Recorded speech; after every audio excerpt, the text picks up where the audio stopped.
Quero dar aqui as palavras de satisfação aos irmãos da Igreja de Monteiro e também aos irmãos da Igreja Presbiteriana de Patos, não é? E é um privilégio para mim estar falando para cada um de vocês, entrando na sua casa, mesmo sem estar vendo os irmãos, mas querendo, como o apóstolo Paulo disse muitas vezes, olha, não estou aí não, mas em espírito me faço presente com vocês.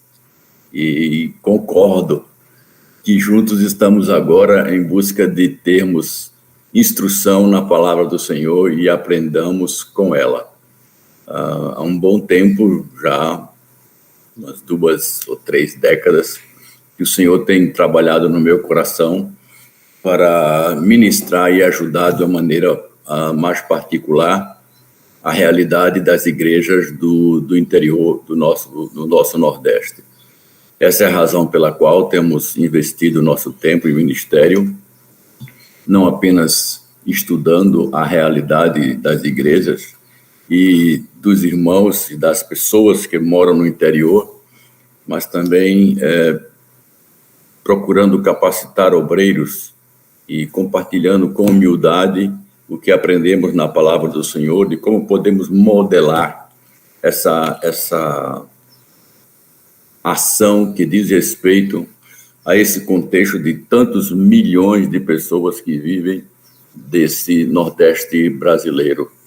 E assim, falando com essas cidades que, quer queiramos, quer não, com o advento do celular, tornou-se também uma cidade que espelha a mentalidade das grandes cidades, da capital, porque o celular, a internet, faculta esse conhecimento, mas a maneira de viver, a utilização da rua, da praça, da feira, a influência muito forte do catolicismo romano, são características ainda muito particulares das cidades do nosso interior, em particular cidades do sertão, tanto do sertão pernambucano quanto do sertão da Paraíba, características dessas duas igrejas que conosco estão nessa manhã.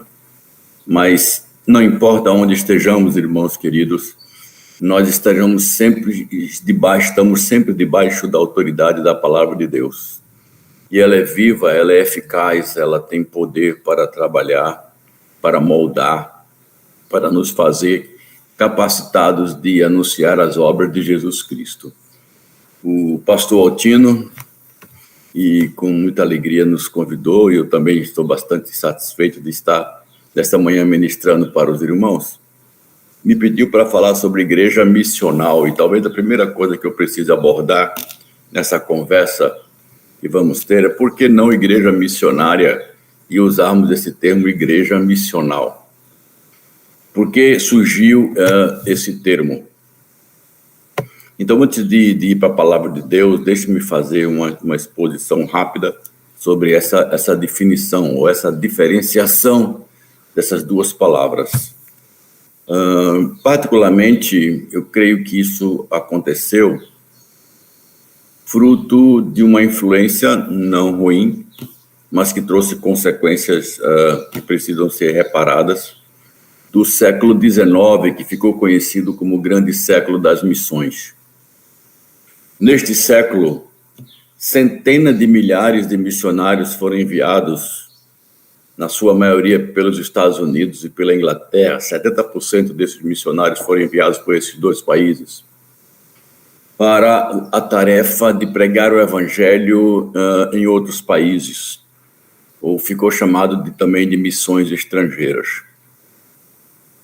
A ênfase foi tão grande, o esforço produziu tantos resultados de espalhamento do evangelho que houve até o pensamento de que a responsabilidade missionária seria cumprida naquela geração. Há estudiosos que dizem que o movimento do século XIX, do século XIX, né, de evangelização, foi maior do que aconteceu no primeiro século com a igreja primitiva. E, em termos de expansão, realmente foi algo incomparável na história da história da igreja cristã. E daí para cá começou-se a associar o termo missionário a essas pessoas vocacionadas ou chamadas por Deus para pregar o evangelho em lugares distantes. Irmãos, isso trouxe para a igreja uma diferenciação não adequada e que, em particular, para a igreja presbiteriana, impactou muito. E o impacto não foi benéfico, o impacto foi ruim. É simples, se nós tivéssemos hoje reunindo as duas igrejas numa única comunidade e eu pedisse para que ficassem de pé se a reunião fosse presencial, eu quero que fiquem de pé todos os missionários que estão conosco aqui, você seria um dos que ficariam de pé? Provavelmente você não ficaria de pé.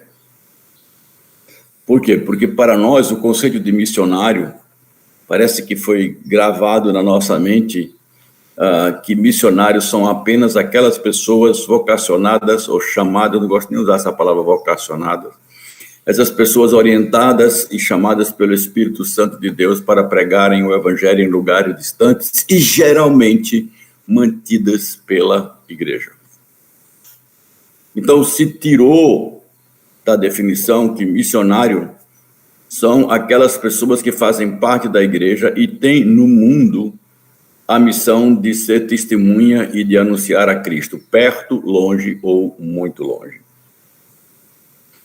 Então, para tentar mudar essa ideia de igreja missionária, e ainda há um outro aspecto que precisa ser trabalhado, é que a igreja local se considera missionária quando ela investe financeiramente em missões. Então, começou-se a criar um conceito de que a missão é também exercida quando se coloca dinheiro. Até se criou uma frase que foi trazida dos Estados Unidos e colabora com essa conceituação equivocada, que diz assim: você pode fazer missões de 3 maneiras. Lembra? Você pode fazer missões indo, contribuindo e orando. Está errado. Biblicamente, completamente errado. Aí você faz, como assim, pastor? Veja comigo. Se eu posso fazer missões de 3 maneiras, eu posso orar, não ir e não contribuir. Estou fazendo missões. Eu posso fazer missões orando, né, ou indo, sem contribuir e sem orar. E eu posso contribuir, não preciso nem ir nem orar.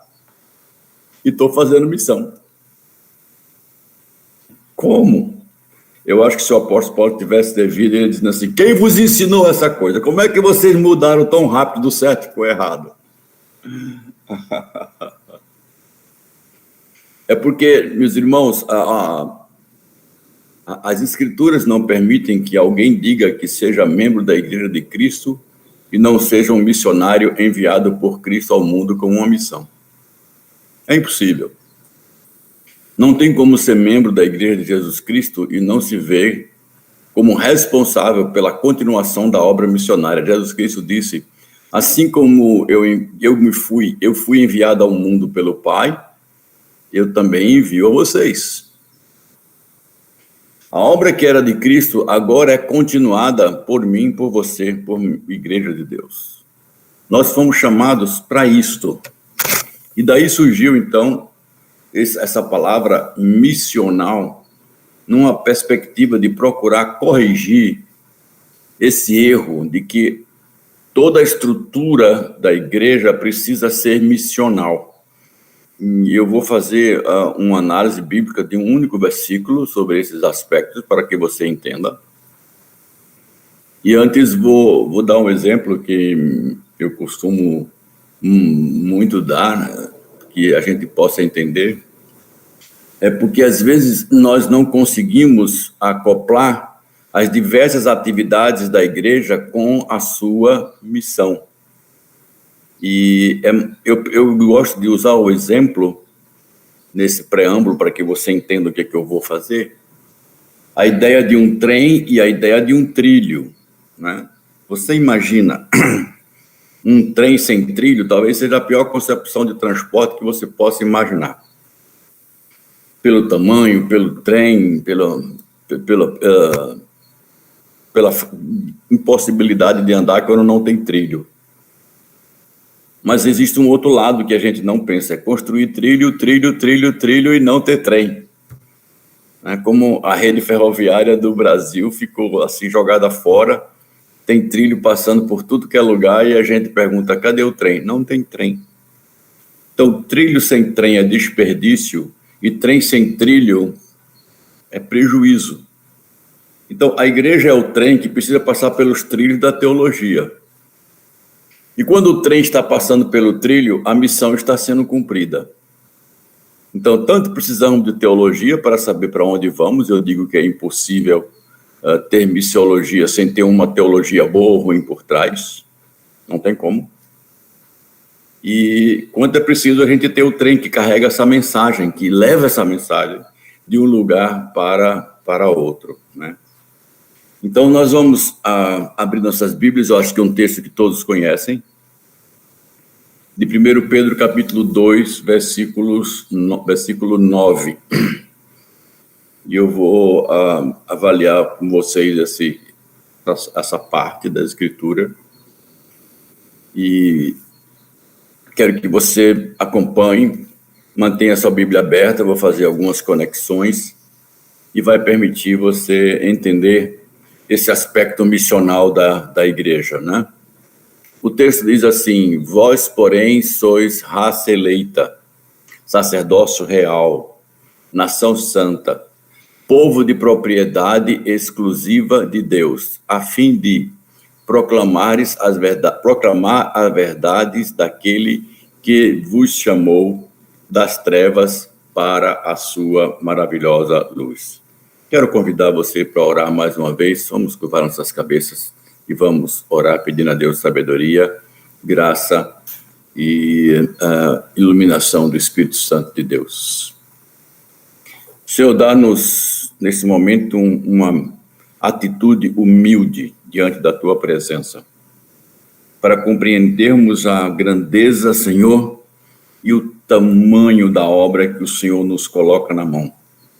Além disso, faze, ó Deus, arder no nosso coração o desejo de participar, ao mesmo tempo que te pedimos que, se não estivermos caminhando ou andando por esses trilhos que o Senhor traçou nas Escrituras acerca do Evangelho, que o Espírito de Deus nos leve a um coração arrependido, disposto a mudar, disposto a obedecer. Nós te pedimos que nessa manhã a tua graça seja abundante. Em nome de Jesus. Amém. Irmãos queridos, há 4 características, ou seja, Pedro começa estabelecendo algo que Deus faz com a sua igreja, e nesse aspecto a igreja se torna passiva, é como se estivéssemos sendo moldados pelo Espírito Santo para fazermos a obra, e somos assim qualificados para poder fazer. E os 4 aspectos que eu quero trabalhar, primeiro começa quando ele diz, vós sois, primeiro deles é raça eleita, não é? Ou uma raça escolhida. E a palavra raça diz respeito ao que eu chamo de DNA. Diz respeito a uma filiação. É mais ou menos assim, quando você olha um animal, um cachorro, e faz, qual é a raça dele? Aí você diz, não, é um piquinês, não, é um bulldog, não, é um pastor alemão. É raça. Você não vai dizer, é um gato siamês. Não, não pode dizer que é um gato, a raça é outra. Então, diz respeito ao DNA, diz respeito à origem, diz respeito digamos assim, a família que o gerou e a qual ele pertence. Ele foi gerado. Então, Pedro utiliza justamente essa ideia quando ele diz que vocês são raça, vocês são filhos de Deus, vocês são geração de Deus, vocês são este povo que Deus gerou para si mesmo, né? Então, perdão. É uma raça que Deus por si próprio gerou, e até Pedro vai dizer na frente que nós nos tornamos participantes da natureza divina. E participar da natureza divina não é algo que você escolhe. É algo que Deus gera. E é muito importante você perceber isso. Nós, presbiterianos, trabalhamos muito bem a questão da eleição e da predestinação, algo que Deus fez desde a fundação do mundo, como diz em Efésios capítulo 1, não é? De que nós fomos escolhidos, fomos eleitos por Deus desde a fundação do mundo para sermos conforme a imagem do seu Filho. Fomos eleitos. E para ser a imagem de Cristo, mostra justamente essa ideia de pertencermos à família de Deus.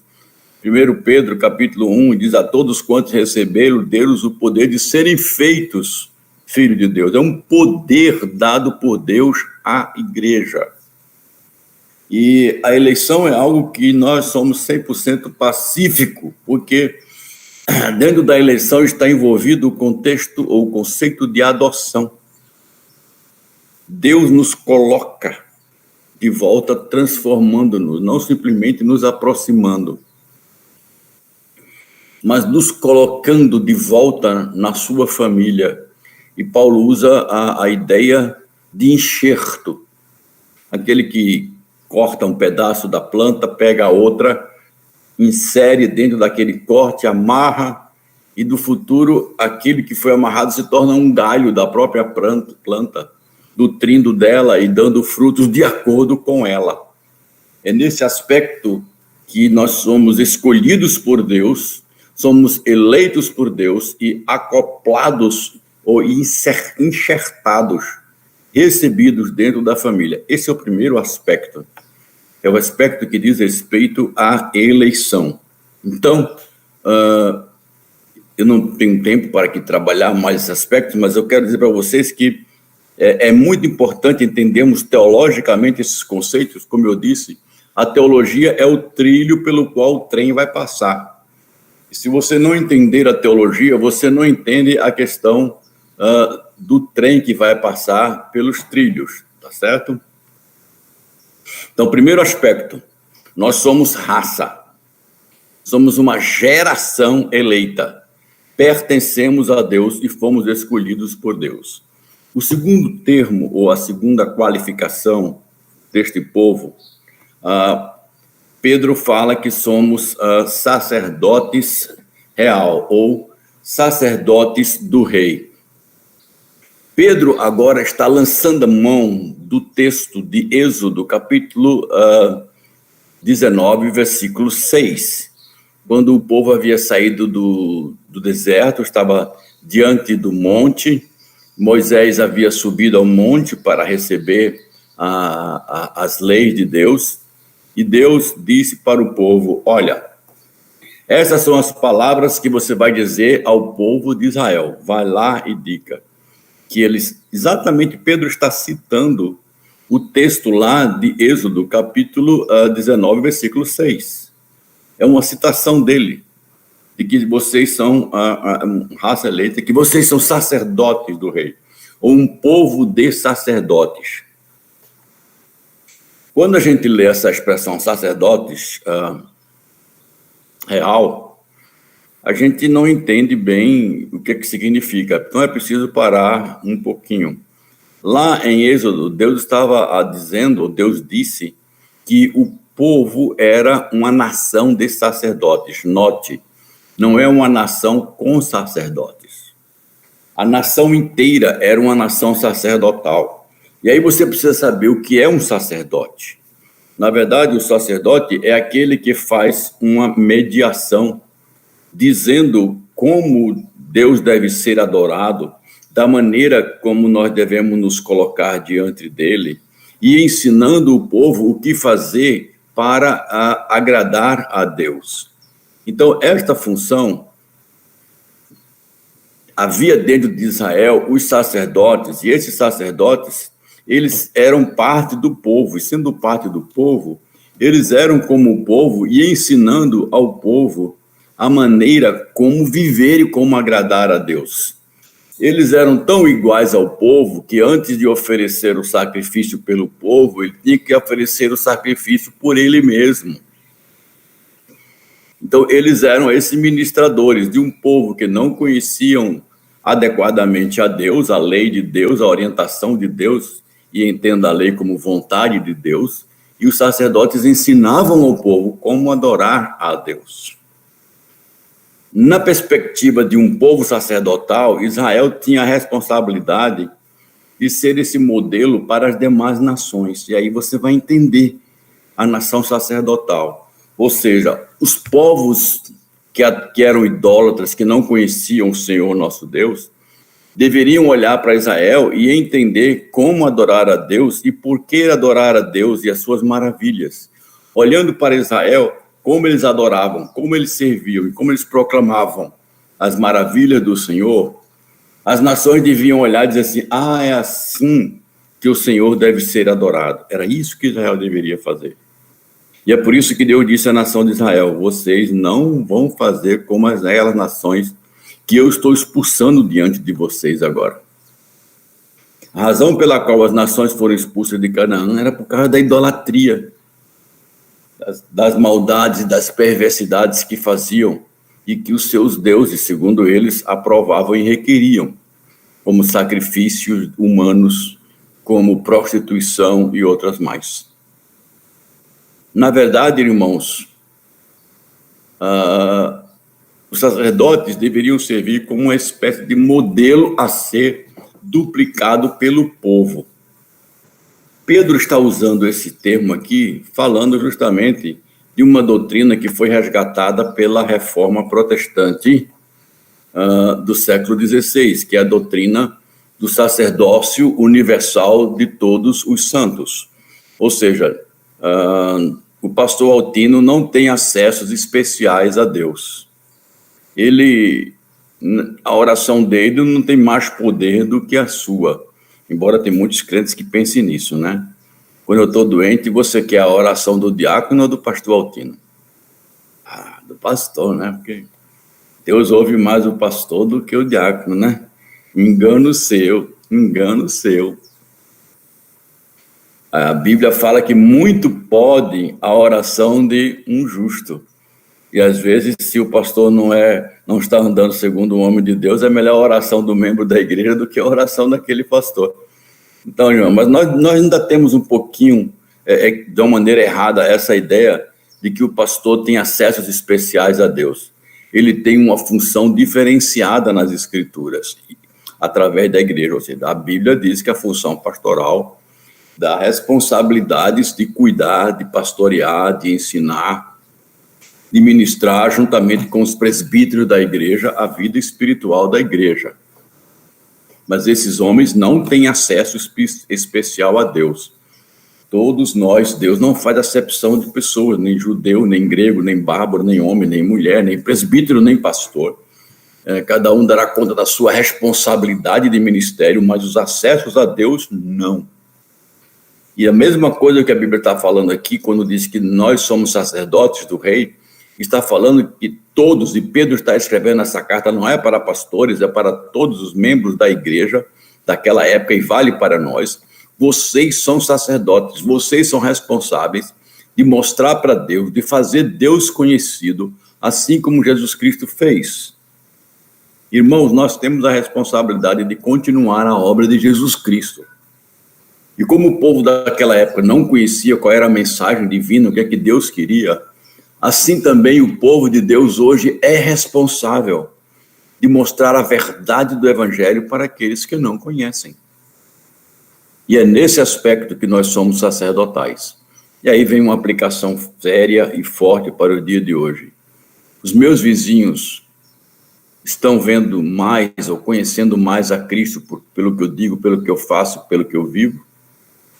No ambiente de trabalho, você que está estudando na sua escola, na universidade ou no curso fundamental ou no curso do primeiro grau, as pessoas sabem que você é cristão e pela tua fala, pelas tuas conversas, pelo teu proceder, Jesus Cristo é mais conhecido? Ou você está tentando aprender a ser um agente secreto do reino de Deus? Né? Porque tem muito crente vivendo como agente secreto do reino de Deus por aí. Ele se parece tanto com o mundo, ele se infiltra tanto no mundo que a gente nem sabe que ele é crente. Quando descobre, as pessoas até se espondam assim: oi, tu és crente, é? Parece um negócio meio esquisito essas coisas, né? Mas nós temos que entender que ser sacerdote é ser distinguido pela nossa identificação com Cristo, ser reconhecido e as pessoas poderem ver Cristo em mim, Cristo em você, Cristo no povo de Deus. O terceiro aspecto que está aqui, querido, é diferenciado da raça. Ele fala de nação santa. Né?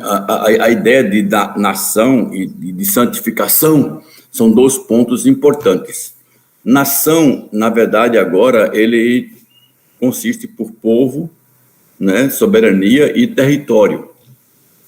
Ou seja, é algo definido dentro de um determinado contexto. A nação brasileira tem governo, tem território e tem um povo.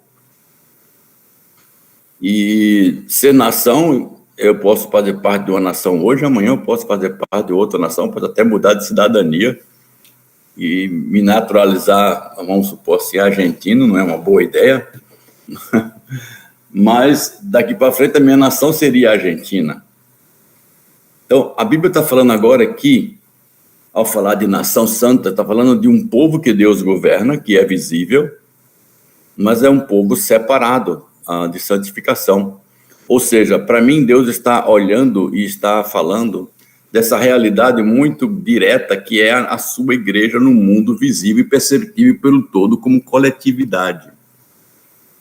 A sua igreja local faz parte dessa nação de Deus e é vista pelo mundo como a igreja que pertence a Cristo.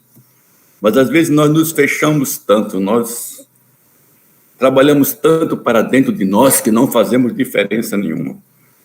Pergunto aos membros da igreja de Monteiro e dos irmãos presbiterianos de Patos, se amanhã de manhã, vamos supor, a igreja de vocês deixarem de existir, tanto em Patos quanto em Monteiro, o que é que o bairro vai dizer onde ela está? Nenhuma nem outra existem mais. O que é que o bairro vai dizer? Se vocês mesmos estão em dúvida, alguma coisa séria está acontecendo. Muitas igrejas deixariam de existir da noite para o dia e o bairro nem notaria que essa igreja deixou de existir. Significa que é uma igreja sem relevância. Uma igreja clube. Uma igreja voltada para dentro de si mesma.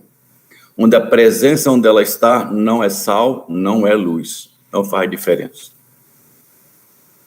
Percebam que nós estamos trabalhando com alguns aspectos que são muito claros no texto, porque quando algo é bem diferente, quando algo se posta de uma maneira diferenciada, isso é notado. Se você está acostumado a tomar um ônibus azul e branco, e de repente aparece um ônibus preto e vermelho, você pergunta, que ônibus é esse? Só porque ele mudou a cor.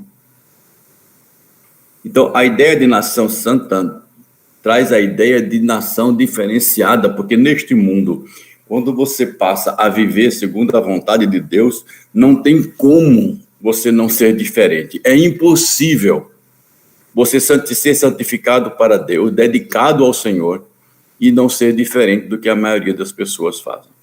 Note, eu não estou falando dessa diferença de usos e costumes de roupa. Todos os crentes agora vão utilizar verde e preto. Aí, todos os crentes chegando para a igreja de verde e preto, todo mundo, qual é a igreja? A igreja do verde e preto. Essa mudança é fácil fazer e é fácil chamar a atenção quando nós trabalhamos simplesmente com essa estrutura. Por exemplo, Todos os homens agora da igreja vão ser careca, passa navalha na cabeça. Aí quando for o domingo de manhã, passando 10, 15, 20 homens, todo mundo careca, todo mundo vai olhar e perguntar, o que é isso? Ah, essa é a igreja dos carecas, né? Como nós conhecemos o contrário, né?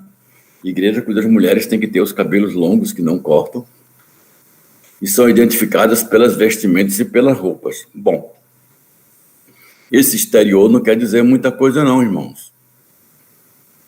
Mas a vida que a gente tem, a maneira como a gente interage, a marca que a gente deixa como nação santa é importante. Eu quero dizer para vocês o que significa essa palavra ser santo, né? E diz respeito à nossa qualificação para podermos trabalhar e sermos usados por Deus no mundo. Vou dar um exemplo para vocês. Imagine uma mãe está na cozinha e o seu filho menor, 10 anos de idade, está lá no quintal, choveu bastante, ele resolveu fazer uma brincadeira com lama, torta de lama, casa de lama, e notou que a lama do quintal dava para construir várias coisas. E ele estava sentado na parte molhada, fazendo as suas diversas construções de mão, tal, etc. E a mãe resolveu utilizar aquela criança, não mais lá no quintal, mas na cozinha, para uma tarefa de ajudá-lo. E vamos supor que o nome da criança seja Maria, José, qualquer, não importa. Disse, seu fulano, sua fulana, venha cá que eu preciso que você me ajude. Então o guri chega na cozinha, a mãe olha para o guri, vai lhe dar alguma tarefa? Resposta? Claro, não. Qual o primeiro lugar que aquele guri vai agora? Acertou, vai tomar um banho. Igual, seu fulano, você vai agorinha, tira essa roupa, deixa o sapato aí lá de fora, vá lá no banheiro, tome um banho bem da... Mas mãe, não, eu quero você lá agora para fazer uma tarefa para mim. Mas do jeito que você tá, não dá. Aí leva o fulano pro banho, ele vai tomar um bom banho. Depois que ele tá todo junto, ele volta para a mãe daquela maneira. Aí a mãe diz, pegue isso, faça aquilo, tal, etc.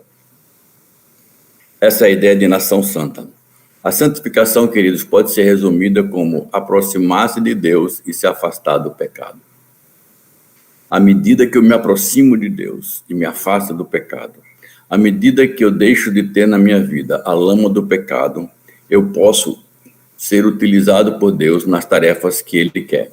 Notem bem, queridos, até a santificação é um ato de graça, porque é Deus que provê todos os meios para a nossa santificação. No capítulo de João, capítulo 17, Jesus Cristo orando, disse assim, Pai, santifica esse teu povo, santifica o teu povo na verdade, a tua palavra é a verdade. Então, a Bíblia é um meio da santificação para nós. A presença do Espírito Santo na nossa vida é a santificação. A comunhão e a participação dos irmãos na ceia do Senhor, em que olhamos e avaliamos a nossa vida e deixamos o nosso pecado, é um processo de santificação.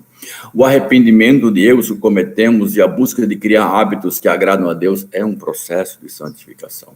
A nossa vida de oração, de colocar diante de Deus os nossos problemas, nossas dificuldades também é. A estrutura de vida que agrada a Deus nos leva a um processo de santificação. E a Bíblia está dizendo, somos uma nação, uma coletividade, porque a vontade de Deus é essa, lá em Tessalonicenses, capítulo 4, 3, né? A vossa santificação. Que vos abstenhais da prostituição, que não sejamos imorais. Não, então, há um processo. Se afastar do pecado e se aproximar de Deus. Então, já vimos que Deus estabeleceu que eu sou raça, no meu DNA, eu pertenço a Deus. Sou sacerdote, sou aquele que faço o Cristo conhecido, mediador entre aqueles que não conhecem. Não mediador de salvação, mediador da mensagem, do que Deus quer, do plano de Deus. E agora o quarto aspecto, ele fala de nação santa.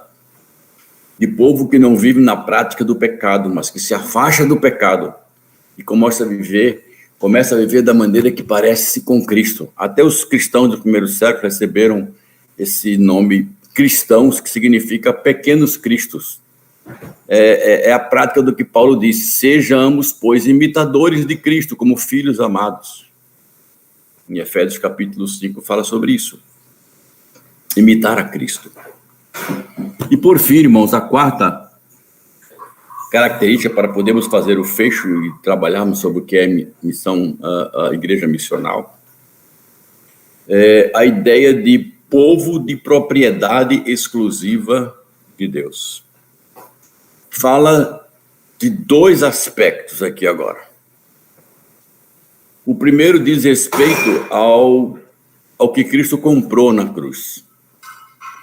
Fomos comprados por preço. 1 Coríntios capítulo 6, versículo 20.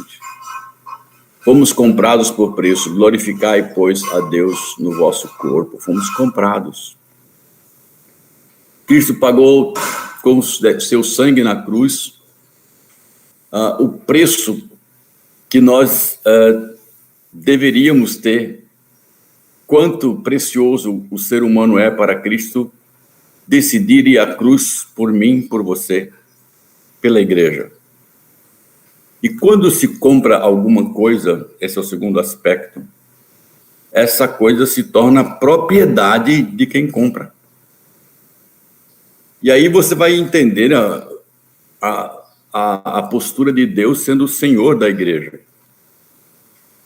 Se você comprar, eu vou trabalhar com um animal, depois eu volto para a estrutura humana. Se você comprar uma galinha e quiser deixar essa galinha no quintal, sem comida nenhuma, até que um dia ela venha morrer, o que é que altino tem a ver com isso?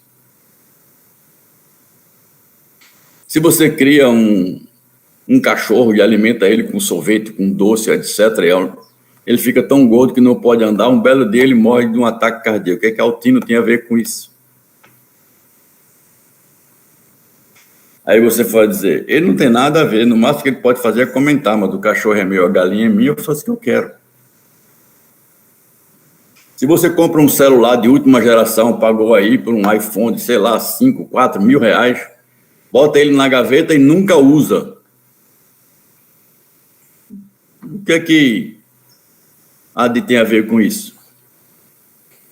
Ele canta muito bem, mas não tem nada a ver com o meu celular, quem comprou foi eu, o dinheiro é meu, boto na minha gaveta, faço o que eu quero. Se você comprar uma roupa e quiser usar a roupa todo dia, você estava passando de outra roupa, não, tem, mas eu quero usar essa. O que você tem a ver com isso? Nada. Só estou comentando. Gente, essa é a ideia de pertencimento, de ter sido comprado. E é por isso que Pedro utiliza aqui um advérbio, né? Um reforço na linguagem que ele diz: você é propriedade exclusiva. Se Deus quiser fazer você adoecer, ele faz. Se Deus quiser fazer você rico, ele faz. Se Deus quiser fazer você pobre, você faz. Se Deus quiser você fazer desempregado, ele faz. Se Deus quiser fazer você uma pessoa com saúde, ele faz. Ele faz o que quiser, você é propriedade de Deus. Você pertence a Deus. Não, você não vai casar, não. Você não vai passar o resto da vida sem casar. E aqui, irmãos, antes de eu entrar nessa ideia final, para fazermos o fecho, eu gostaria de trabalhar com vocês essa ideia de propriedade exclusiva. Eu acho muito interessante você colocar dentro no seu carro, e eu já vi muitas pessoas colocarem um adesivo assim, propriedade do Senhor Jesus Cristo. É verdade. Ou então, quando muitas vezes havia outros adesivos dizendo assim, quando Deus quer, é assim. Tudo bem, agora eu acho que esse adesivo devia ir para a porta do quarto do hospital quando você está com câncer. E botar lá, quando Deus quer, é assim. Deus quer me usar assim. Comigo doente, terminal. E entendemos que o Senhor Jesus Cristo tem propriedade exclusiva e vai usar como quer. Com Estevão, quando Deus quis, foi assim. Usar Estevão quando deu como mártir, dentro da escola, dentro da sua vida. Ou utilizar o apóstolo Paulo recebendo chibatadas, indo para a cadeia para poder salvar alguém, como carcereiro, e ele diz assim, quando Deus quer, é assim. Isso é propriedade exclusiva, estamos dispostos para sermos usados por Deus em qualquer contexto. Propriedade para ser usado por Deus em qualquer contexto. O que tem acontecido nas nossas igrejas? Preste atenção. Eu sempre dou esse exemplo e, uma vez que eu nunca ministrei assim pessoalmente para a igreja de Monteiro de Patos, vou fazê-lo novamente. Eu sei que, muito provavelmente, tem pais e mães aqui de filhos que estão prestes a fazer o Enem. Mas imagine que você tenha um filho que vai fazer o Enem. E o rapaz ou a moça chega para você e diz assim: papai, mamãe, eu vou fazer o Enem e a minha opção que eu vou botar será: eu quero ser professor de geografia. Vou fazer licenciatura em geografia. Você diria o quê para o seu filho? Já estão sorrindo, é? De imediato nós diríamos assim: você tá doido, é? Você sabe que geografia não dá dinheiro? Olha, irmãos, toda vez que uma decisão na sua vida for tomada simplesmente levando-se em consideração o dinheiro, só o dinheiro, você acabou de tomar uma decisão idólatra. Quando o dinheiro foi o norte, Mamon se tornou o seu Deus. Quando o futuro do seu filho foi medido por dinheiro, você começou a adorar Mamon, porque ele começou a fazer com que as decisões sejam tomadas de acordo com o que Mamon abençoa ou não abençoa. E se tem algum professor de geografia, me desculpe, né? Mas é muito raro o Mamon abençoar um professor de geografia. Não, é uma profissão que a gente sabe que, por si só, não dá recursos, não tem retorno financeiro. Eu não sei se foi na época do pastor Altino, mas mais ou menos naquele período, no primeiro dia de chegava lá, que as pessoas estavam sendo recebidas, havia um culto, havia uma senhora, mãe de um aluno, e terminada o culto de abertura daquele ano letivo, a mãe me procurou e disse assim: Pastor Sérgio, eu preciso da sua ajuda. Eu não conhecia aquela senhora, ela disse: eu sou mãe de um dos alunos, disse o nome dele agora, que está entrando aí. E, pastor, eu queria que o senhor me ajudasse, porque ele está querendo entrar no seminário, sem ter nenhum curso superior. E o senhor sabe, né, ser pastor não dá dinheiro. Eu imagino a dificuldade daquele aluno na sua própria casa, quando a perspectiva era essa. É verdade, irmãos. Obedecer ao chamado de ser pastor, pode esquecer essa ideia de ganhar muito dinheiro. Alguns ou outros podem até receber alguma coisa, mas via de regra, a vida de um pastor é modelada pela vida simples, não pela vida de necessidade, mas pela simplicidade. Mas se Deus nos chamou a viver desta maneira, é desta maneira que a gente vai viver.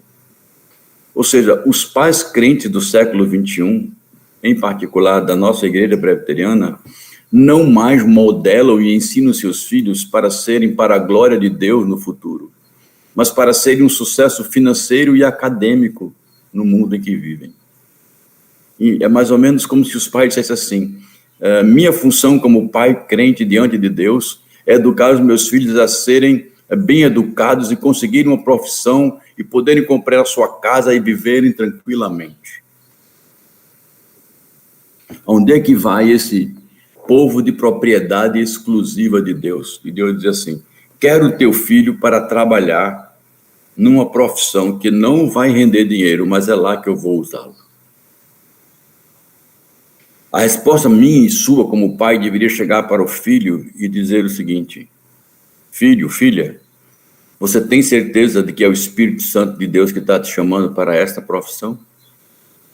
E se ele disser que sim, senta com ele, ora com ele e diz: para a glória do Senhor, meu filho, seja o melhor professor de geografia que você puder, testemunhando de Cristo onde for.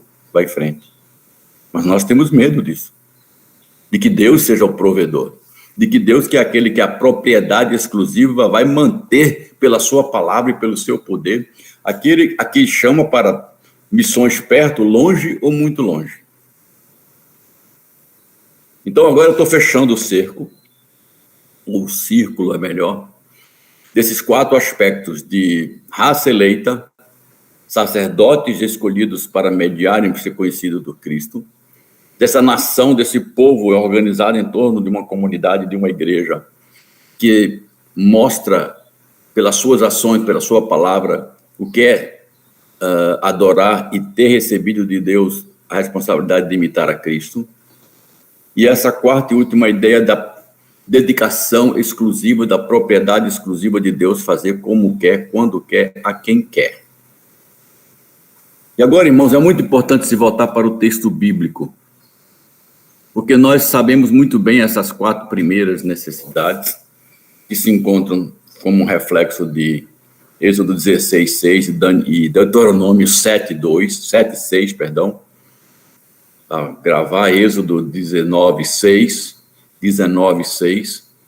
e Deuteronômio 7:6 fala sobre esses aspectos que Pedro está falando, ele tirou do Antigo Testamento. Encontramos no mesmo texto o fechamento, e agora vamos fazer o nosso fechamento. E é muito bom você olhar para a Bíblia e ver quais são os termos que ela está utilizando. E ela utiliza o termo a fim de. Ou seja, essas 4 coisas que foram elencadas, elas foram assim feitas. Ou seja, o fato de você ser uma raça eleita, o fato de você ser um sacerdote do Rei Jesus, o fato de você ter sido comprado, né, você ser propriedade de Deus, e o fato de você ser santificado como um povo de Deus, isso tem um objetivo, tem um propósito. E aí o texto diz, a fim de. Qual é esse propósito? Aí está escrito, o propósito é proclamar as virtudes daquele que chamou você das trevas para a sua maravilhosa luz. Eu posso excluir algum crente da responsabilidade de proclamar a verdade de Cristo? Só se ele não foi eleito. Então, se você não se vê como um proclamador, questione a sua eleição. Pergunte se você é crente mesmo. Se você não tem proclamado a Cristo, questione também se você faz parte do povo de Deus. Se você é sacerdote. Se você não está proclamando a Cristo, questione a quem você está servindo. Você é propriedade de quem? De você mesmo, da sua empresa, do dinheiro, da família, de quê? Porque todas essas coisas que Deus fez, ele fez com um propósito. E o texto diz, a fim de. Então, irmãos, o que eu diria de uma igreja missional e, ao mesmo tempo, uma igreja missionária?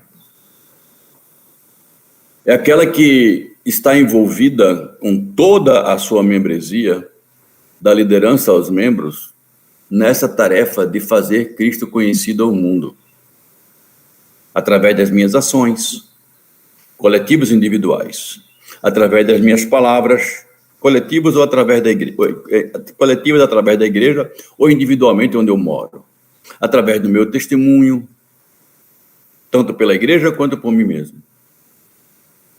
A igreja missional é uma igreja que entende que neste mundo, aqui no mundo que eu e você vivemos, ela tem a responsabilidade de fazer Cristo conhecido por palavra, por ações, por pregações, por vida do dia a dia, através das minhas amizades, através dos meus contatos, aproveitando as oportunidades de várias e múltiplas maneiras. Ou seja, a boca fala do que o coração está cheio. E se nós estamos cheios da graça, do amor de Jesus Cristo, não tem como a gente fazer isso. Deixa-me fazer um paralelo para fazer o fechamento final. Eu quero usar como exemplo aqui os nossos irmãos da Assembleia de Deus.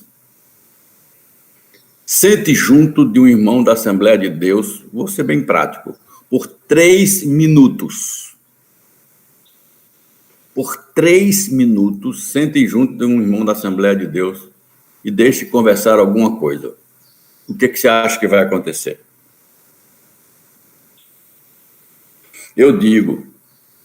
Eu chamo os irmãos da Assembleia de Deus de fios desencapados. Fio elétrico sem capa de proteção. Se encostou, leva um choque. Olha, eles podem até pregar meio errado, meio confuso, meio sei de quê, mas não tem como você se aproximar do irmão da Assembleia de Deus e não saber que ele é crente pelo que ele fala.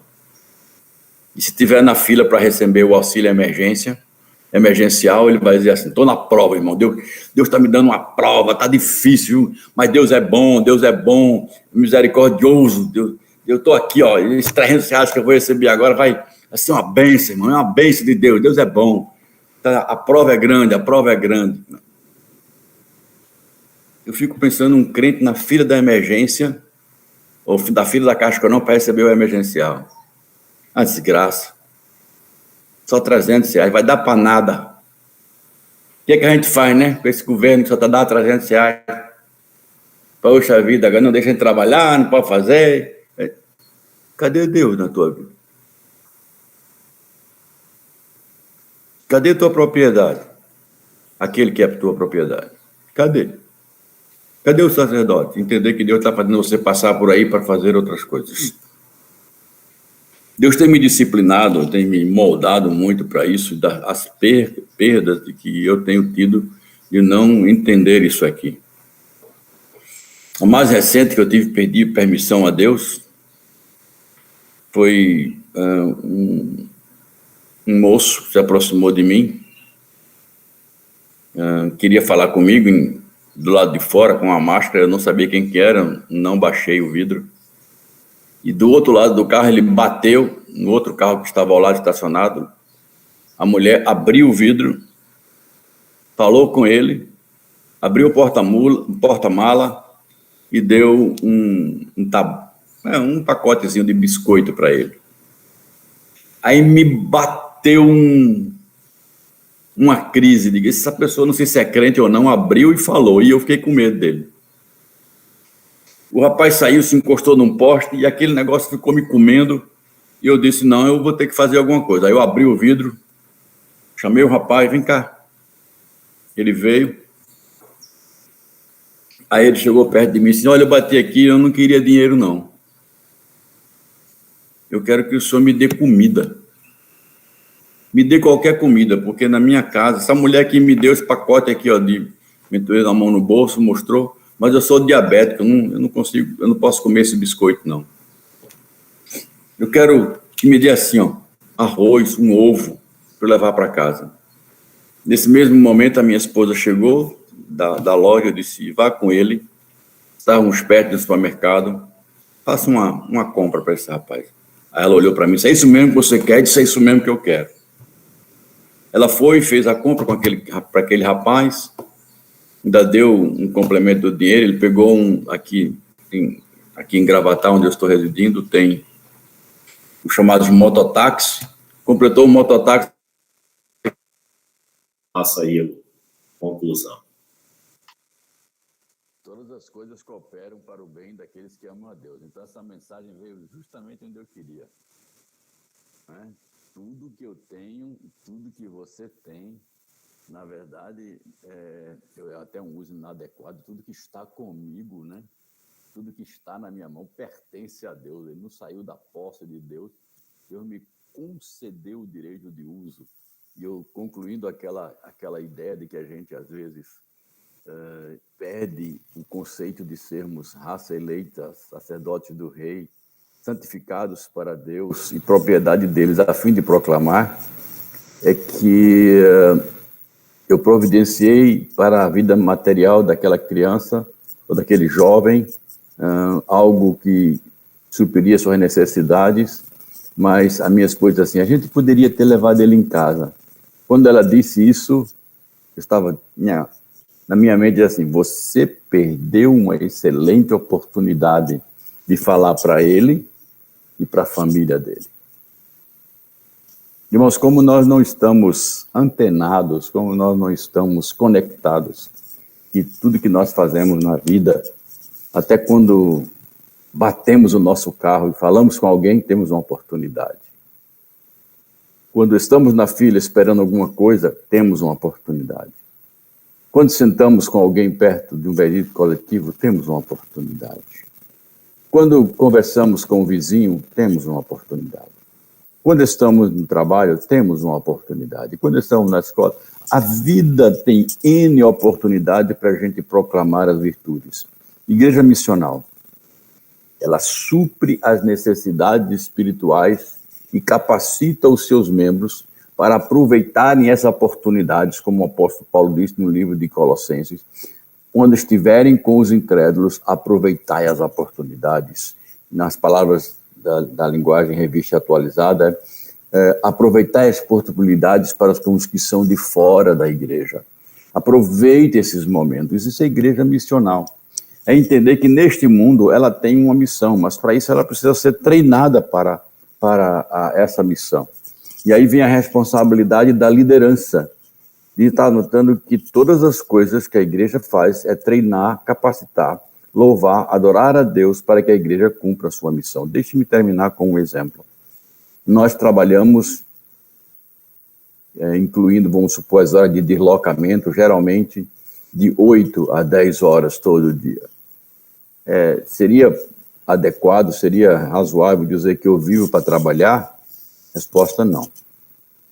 Também diz que a gente dorme 7 a 8 horas, 9, todo o dia.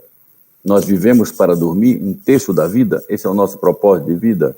Você diria, não. Nós gastamos mais ou menos 1h30 ou mais todo dia, ou vamos supor 3 horas por dia com asseio, preparando comida, comendo. Nós vivemos para cuidar do corpo, para alimentá-lo? Esse é o nosso propósito de vida? Não. Ora, irmãos, somando isso aí, nós já vamos ter em torno de 21 horas do nosso dia a dia, todo dia. Então, nossa vida seria com o objetivo de comer, dormir e trabalhar? Não. Agora, se eu não comer, se eu não dormir e se eu não trabalhar, eu vou morrer. Essas coisas são essenciais, são não negociáveis.